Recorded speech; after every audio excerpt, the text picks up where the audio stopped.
Hi guys, today we're going to be talking about blood vessels and differences in histology between arteries and veins. So first off, we're going to start out by defining what differentiates an artery and vein here just functionally. So arteries are going to be vessels that take blood away from the heart, whereas veins are vessels that return blood to the heart. So traditionally people think of arteries as vessels that contain oxygenated blood, whereas veins are vessels that contain deoxygenated blood. And that holds true for most of the time, but when you talk about pulmonary arteries and veins, the pulmonary artery actually contains deoxygenated blood, and the pulmonary vein contains oxygenated blood. So the more general definition is that arteries are vessels that take blood away from the heart, whereas veins are vessels that return blood to the heart. And then we have capillaries. And capillaries are going to be the intermediate between the two. And they're going to be the vessels that are found at the end of the line for the arteries and the beginning of the line for the veins. And they're vessels that deliver oxygen and nutrients to target tissue, as well as accept carbon dioxide and nitrogenous waste from that target tissue. Cool. So we're going to hop right into our histology differences here. And on the side we'll put arteries,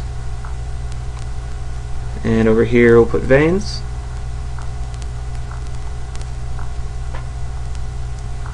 We'll start off by drawing our outside layer with a tunica externa. Tunica externa. And I draw the veins slightly irregular because they don't hold their shape as well as arteries.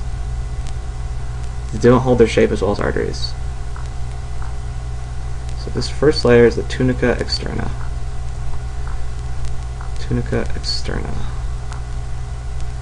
And this, actually we'll go through all the layers here. The next one's the tunica media. Tunica media. And then tunica intima. Tunica intima. So this tunica intima is going to be the innermost layer of these vessels. And this is going to contain the endothelium, or the specific epithelium for blood vessels. Endothelium. And this endothelium is simple squamous epithelium. And remember, simple squamous epithelium is good for diffusion. And this also helps minimize friction of blood flow. The next layer, the tunica media, is primarily circularly arranged sheets of smooth muscle. So it's going to be going around the vessels, circularly arranged sheets of smooth muscle. And this is going to be responsible for vasoconstriction and vasodilation. So vasoconstriction is going to be bringing the walls of the vessel in to make a smaller volume in the middle. This is going to increase blood pressure. And vasodilation is going to be the relaxing of that smooth muscle. So it's going to increase the size of the lumen on the inside, and this will decrease blood pressure. The final layer, the tunica externa, these fibers are going to be running longitudinally as opposed to circularly. And they're going to help anchor the blood vessels to the surrounding areas, as well as strengthen the walls of the blood vessels. Alright, so here we have the tunica externa. Tunica media here, draw. Tunica media.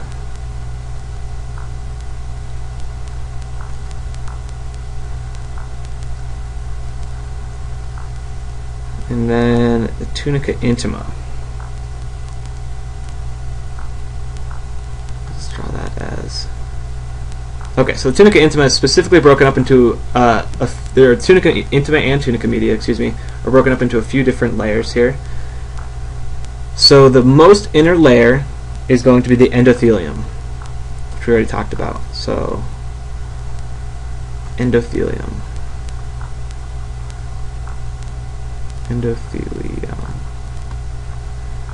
So that's going to be this inner layer here.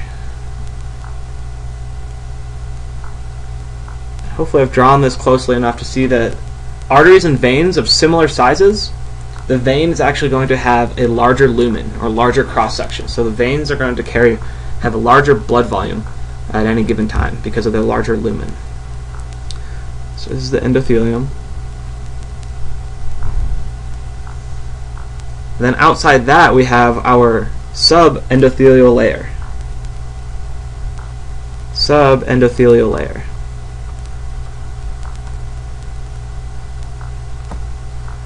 You're going to find that just outside the endothelium.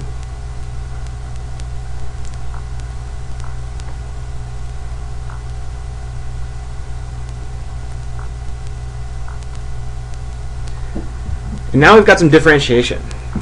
So we've labeled all the layers that we're going to talk about in the veins. And then on the artery, we're going to have two more layers. And these layers are going to be the internal elastic membrane and the external elastic membrane. So the internal elastic membrane is going to be part of the tunica intima. So we'll draw that here. Internal elastic membrane.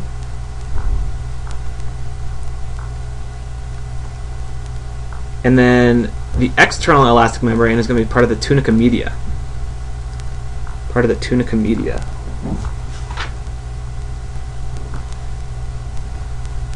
So we'll draw that. So this is the inside layer of the tunica media.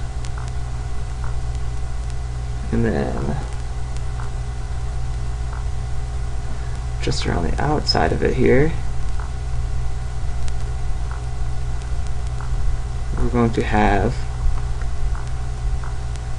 our external elastic membrane. External elastic